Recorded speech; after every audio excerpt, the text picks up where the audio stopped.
नमस्कार। आज कथा सखी में सुनिए सुधा भार्गव जी की लिखी कहानी जनपत्री। मुझे डॉक्टरी पढ़ने दो वरना घर से भाग जाऊंगी। इस वाक्य की गूंज से दीवारें तड़क गईं, आवाजें खामोश हो गईं, रुकावटें अपना साया मिटा अदृश्य होने लगीं। रास्ता उसका साफ हो गया। आज वह टूटी घुटी बेदम बैठी है। उसके ही बेटी दामाद ने उसकी बात अनसुनी कर दी और वह चुप रही। अपनी खामोशी से उसे खुद घृणा हो गई। काश वह तूफानी दरिया बन जाती और अपनी प्यारी पोती को डूबने से बचा लेती। 3 माह पहले पोती सोनाली की शादी एक रईस खानदान के शहजादे से हुई थी। सोनाली के पिता भी उनसे किसी बात में कम न थे। बेटी ने बीकॉम करके सीए कर लिया था। बेटा एमबीए की पढ़ाई के लिए अमेरिका चला गया। लड़का सुंदर व कमाऊ मिल गया। बस बंसल साहब ने आनन फानन में शादी रचा डाली। उनकी सास डॉक्टर रूपाली ने दबी जबान में कहा भी, बेटी अच्छी तरह जांच पड़ताल करवा लो, जल्दी न करो। ओह माँ, तुम्हारा नजरिया हर समय डॉक्टर जैसा होता है, घर में भी और बाहर भी। दामाद जैसे नाजुक रिश्ते में ज्यादा डॉक्टरीपना किया तो रिश्ता हाथ से निकल जाएगा।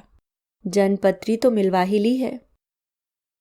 सुनते हैं जनपत्री बनवाते समय जन का समय एकदम ठीक होना चाहिए। तुम्हारे तो 4 घड़ियों में 4 समय होते हैं। हाँ, मोबाइल जरूर एक समय देते हैं, पर सोनाली के जन्म के समय तो तुम्हारे पास यह सुविधा नहीं थी, इसलिए जनपत्री के भरोसे रहना ठीक नहीं। माँ, आप तो सदियों से चली परंपराओं को तोड़ने में लगी हैं। प्राचीन समय में तो शादी के समय कुंडली मिलवाते ही नहीं थे। शिव जी ने जब पार्वती का, विष्णु ने लक्ष्मी का और ब्रह्मा ने सरस्वती का वरण किया तो कोई जन्मपत्री नहीं मिलवाई थी। हमारे देश में तो लोगों ने कमाने का इसे धंधा बना लिया है। जहां से पैसा आता दिखाई दिया उसी के पक्ष में मिलन की गंगा बहा दी। बाहर के देशों में तो ऐसी कोई मान्यता नहीं है। लव मैरिज में तो जनपत्री खूंटी पर उपेक्षित ही टंगी रहती है। पर शादी से पहले ही लड़के लड़की एक दूसरे से भली भांति जान जाते हैं और यही होना चाहिए। मैंने भी तो लव मैरिज की थी। प्यार के आगे कौन कुंडली मिलाने की सोचता है। बेटी, आज के सभ्य समाज के मुखौटे पारदर्शी नहीं रहे। वे दिखते कुछ हैं और होते कुछ और हैं। मम्मी जी, हमें भी जिंदगी का कुछ अनुभव है। बेटी का क्या हम बुरा चाहेंगे? चिंता न कीजिए, सोनाली जहां रही है खुश रहेगी। डॉक्टर नानी ने अपने मुंह पर ताला जड़ लिया। अब ज्यादा वह अपनी और अपने पेशे की तौहीन नहीं चाहती थी।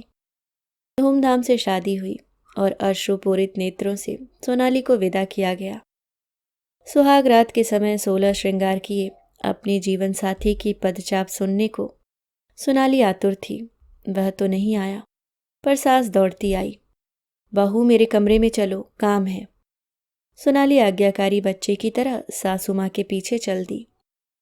सुसज्जित कमरे को देखकर उसने अंदाजा लगाया शायद यहीं पर प्रीतम से भेंट होगी। नजरें घुमाते हुए कुछ ढूंढने लगी, तभी कानों में आवाज पड़ी, बहू अपनी श्रृंगार पट्टी और गहने उतार कर नहा धो ले और थोड़ा आराम कर ले, सारे दिन की थकी तो थी ही। नहाकर जैसे ही पलंग पर वह बैठी, कमर सीधी करने की उसकी इच्छा बलवती हो उठी और उसी पलंग पर वह लुढ़क गई। सुबह सास को बगल में सोया देख अचकचा गई। घर मेहमानों से खचाखच भरा हुआ था, पर उस भीड़ में अपने पति का चेहरा देखने को उसकी आंखें तरस गईं। वैसे सास ने उसे मिलने का मौका भी नहीं दिया और न पतिदेव ने उससे मिलने की कोशिश की। चौथे दिन सोनाली को पति के कमरे में जाने का अवसर मिल ही गया। धड़कते दिल से उसके कमरे में प्रवेश किया। लैंप की रोशनी में उसका पति श्री शायद कुछ पढ़ रहा था। बड़ा बुझा बुझा उदास सा लग रहा था। आओ सोनाली, मेरी 2-3 दिन से तबीयत ठीक नहीं, तुमसे मिल नहीं पाया। आज भी शरीर में बड़ा दर्द है। लाइए मैं दबा दूं, किसी डॉक्टर को बुला लेते हैं। नहीं नहीं, सारे फ़ोन खराब हैं। ओह, तभी मैंने भैया को फ़ोन मिलाया था पर कनेक्शन ही नहीं मिला। असल में श्री ने माँ बाप की जिद के कारण शादी तो कर ली थी, पर वह सोनाली का सामना नहीं कर पा रहा था। वह जानता था कि पत्नी को वैवाहिक सुख नहीं दे पाएगा। माँ ने जब आत्महत्या की धमकी दी तो उसे घुटने टेकने पड़े। अपराध बोध से वह भी तड़प रहा था, पर हीन भावना के कारण उचित निर्णय लेने में असमर्थ रहा। बाप ने अपने बेडरूम के अलावा सब जगह के टेलीफोन कनेक्शन कटवा दिए थे ताकि सोनाली अपने पीहर कोई फोन न कर सके। अगले दिन उसकी नींद देर से टूटी। वह हड़बड़ाकर उठी। रसोई में बर्तनों की खड़खड़ाहट शुरू हो गई थी। रसोई में पहुंची तो देखा सासू जी पहले से ही वहां विराजमान है। बहू, यह उठने का समय है क्या? नहा धोकर आओ और मेरा काम हल्का करो। कब से इंतजार में थी, कब बहू आए और घर संभाले। सास ने अपनी जबान को चाशनी में इस कदर लपेटा कि सोनाली काम की चपेट में आती चली गई। उसकी नौकरी का तो सवाल ही नहीं उठता था। सास ससुर को हमेशा डर रहता कि कहीं वह किसी के सामने अपना दर्द न उड़ेल दे और उनकी इज्जत की किरकिरी हो। सोनाली बड़े आश्चर्य में थी कि माँ बाप ने उसकी एक बार भी सुध न ली। ससुराल तो शहर के शहर में है, एक बार तो आ जाते। उसी शाम फोन की घंटी घरघरा उठी। सोनाली भागी भागी फोन के पास गई, मानो प्यासा कुएं के पास गया हो। सास कड़क कर बोली, खबरदार जो फोन उठाया। इस अपरिचित रौद्र रूप को देख सोनाली सहम गई। फोन उसके पिताजी का था। बेटी कैसी है जी? बहुत दिनों से बातें नहीं हुई, उसे जरा बुला दीजिए। अजी वह यहाँ कहाँ है, बेटा बहू तो कुल्लू मनाली हनीमून को गए हैं, 1 हफ्ते बाद लौटेंगे। ठीक है जी, नमस्कार। इस झूठ ने सास की कुटिल मनोवृत्ति से पर्दा हटा दिया, पर सोनाली समझ न पाई कि आखिर उसका कसूर क्या है। पति का रूखा व्यवहार, सास का छल कपट और ढेर सारे कड़े पहरे क्यों परछाई की तरह उसके साथ चल रहे हैं। उसकी उमंगे, उसके अरमान भी उसे दगा दे गए थे। उधर सोनाली की माँ का बुरा हाल था। सोते सोते चौंक जाती और उसका नाम लेकर पुकारती और कहती, मेरी बेटी को बुलाओ, वह मुझे बुला रही है, मुझे उसके पास ले चलो। मुश्किल यह थी कि नए नए समधाने बिन बुलाए जाया कैसे जाए। सोनाली की हालत देख रूपाली ने बिना सूचना दिए पोती की ससुराल जाने का निर्णय कर लिया। कीर्तिनगर से फरीदाबाद पहुंचने में मुश्किल से 1.5 घंटा लगा होगा। सुबह सुबह ही दोनों को अपनी देहली पर देख सोनाली की सास मुश्किल में पड़ गई और पैरों से उसे जमीन खिसकती नजर आई। सास उस समय सोफे पर बैठी टीवी देख रही थी और सोनाली फर्श पर पोछा लगा रही थी। उसकी पीठ दरवाजे की ओर थी, इसलिए न तो वह अपनी नानी और माँ को देख पाई और न वे सोनाली को पहचान पाई।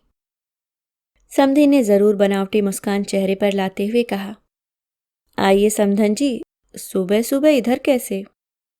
यहीं से गुजर रहे थे कि सोचा आप लोगों से मिलने। किधर है हमारी पोती? रूपाली ने कहा। अरे सोनाली, देख तो कौन आया है। यह तो ससुराल में इतना रम गई है कि आप लोगों को याद ही नहीं करती। सोनाली ने मुड़कर देखा। भूल गई अपनी दुर्दशा, पर छिपा पाई क्या अपने दिल के घाव। नानी के गले लगकर फफक पड़ी। बिना कहे ही बहुत कुछ कह गई। शहद सी मीठी आवाज में बोल फिर बजने शुरू हो गए। सोनाली, मेहमानों को आदर सहित जलपान तो कराओ। आपकी बेटी तो बहुत लायक है। नौकर की गैर हाजिरी में इसने अकेले सारा काम संभाल लिया है। मुझे तो फली भी नहीं तोड़ने देती। रूपाली अब सास की चिकनी चुपड़ी बातों में आने वाली नहीं थी। उसने 2 टुक बात करते हुए स्पष्ट कह दिया, समधन जी, हम सोनाली को अपने साथ ले जा रहे हैं। वह बड़ी उदास और कमजोर सी लग रही है। जल्दी किस बात की है, 2-3 दिन बाद भेज देंगे। इतने में सोनाली का पति ऑफिस जाने के लिए कमरे से बाहर आया। अपनी सास को देखकर उसे सांप सूंघ गया। समय की नज़ाकत को देखकर बोला, माँ सोनाली को जाने दो, शादी के बाद तो वह सबसे मिली ही नहीं। 2 दिनों बाद मैं उसे ले आऊँगा। हाँ बेटा, मिलते भी कैसे, 2 माह तो तुम हनीमून के चक्कर में बाहर ही रहे। हनीमून तो हम जा ही नहीं पाए। क्यों? रूपाली चौंक पड़ी। मेरी तबीयत ठीक नहीं रहती। ऐसी तुम्हें क्या बीमारी है? जवान हो, स्वस्थ हो। आओगे तो तुम्हें अपने डॉक्टर मित्र से मिला देंगे, रोग निदान करने में कुशल है। श्री इन 2 महिलाओं के बीच बुरी तरह फंसा। हर बात में रजामंदी देने में ही अपनी भलाई समझी। एकांत मिलते ही नानी ने अपनी पोती से कहा, अपना सामान बांधकर जल्दी यहाँ से निकल चलो, कोई केकड़ा आकर बाधा न पैदा कर दे। सोनाली जैसे ही नहा धोकर तैयार हुई वे झटपट चल दिए। सोनाली की सास कहती रह गई, पानी तो पी लीजिए, चाय भी आ गई। उसके सारे शब्द हवा में ही तिरकर रह गए। ससुराल की दहली पार करते ही सोनाली सिसक पड़ी। हर बात का जवाब उसकी खामोशी थी। घर में अकेलेपन से उसे दहशत होती। कभी कभी वह बड़ी बहकी बहकी बातें करती और उसे भय बना रहता कि कहीं उसके माँ बाप उसे दोबारा ससुराल न भेज दे। जब भी उसके पति के बारे में कोई बात पूछता तो बस कहती, पता नहीं। जाने क्या कहती रहती है, पता नहीं पता नहीं। जब नवविवाहिता एक हो जाते हैं तो हर सास एक दूसरे के नाम हो जाती है। सोनाली की माँ अपनी बेटी के जवाब से खींच पड़ी। पर ये तो एक हुए ही नहीं, डॉक्टर नानी की आंखों ने घूरते हुए कहा। किसी में अब इतना साहस न बचा था कि उसका विरोध कर सके। सोनाली के पापा तो अपनी सास के सामने भीगी बिल्ली बन गए थे। श्री के आने का इंतजार था। उसके आते ही रूपाली, सोनाली और श्री को शारीरिक परीक्षण कराने के लिए डॉक्टर बनर्जी के क्लिनिक में ले गई तो डॉक्टर बनर्जी के माथे पर पसीने की बूंदें झिलमिला उठी। रूपाली समझ गई कि दाल में जरूर कुछ काला है। उसने ज्यादा पूछताछ ही न की, क्योंकि रिपोर्ट के आधार पर ही उचित रूप से किसी निष्कर्ष पर पहुंचा जा सकता था और रिपोर्ट शाम को मिलनी थी। शाम होते ही डॉक्टर बनर्जी का फोन खड़खड़ा उठा।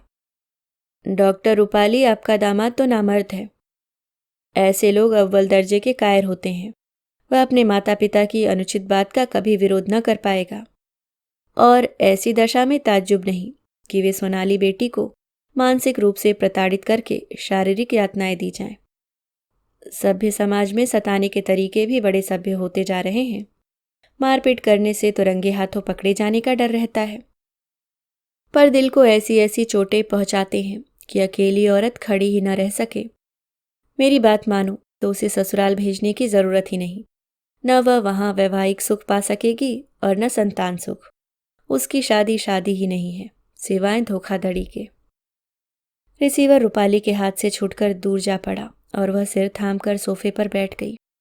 भारी मन से उसने यह सत्य उजागर किया। माँ बाप के पैरों तले से जमीन धसक गई। सोनाली को देखकर तो ऐसा लगा मानो रक्त की एक एक बूंद निचोड़ ली गई हो। दूसरे दिन श्री अपने घर जाने को तैयार था, पर सोनाली का कुछ अता पता ही न था। नाश्ता करने के बाद उसने प्रश्नसूचक दृष्टि से ससुर की ओर देखा। सोनाली तुम्हारे साथ नहीं जा सकेगी, उसकी तबीयत ठीक नहीं, उन्होंने कहा। तो फिर कब मिलना होगा? अब तो दामाद जी कोर्ट में ही मिलना होगा। रूपाली बिफर पड़ी। कोर्ट का नाम सुनते ही श्री शीघ्र ही उनकी आंखों से ओझल हो गया। अब तो घायल शेरनी की तरह सोनाली की नानी अपनी बेटी दामाद पर टूट पड़ी। काश तुमने मेरी बात सुनी होती। जन्म पत्री के बदले मेडिकल जांच करवाकर वैवाहिक योग्यता की पत्री ली होती तो मेरी पोती का जीवन बर्बाद न होता। उसको संभलने में न जाने कितना समय लगेगा।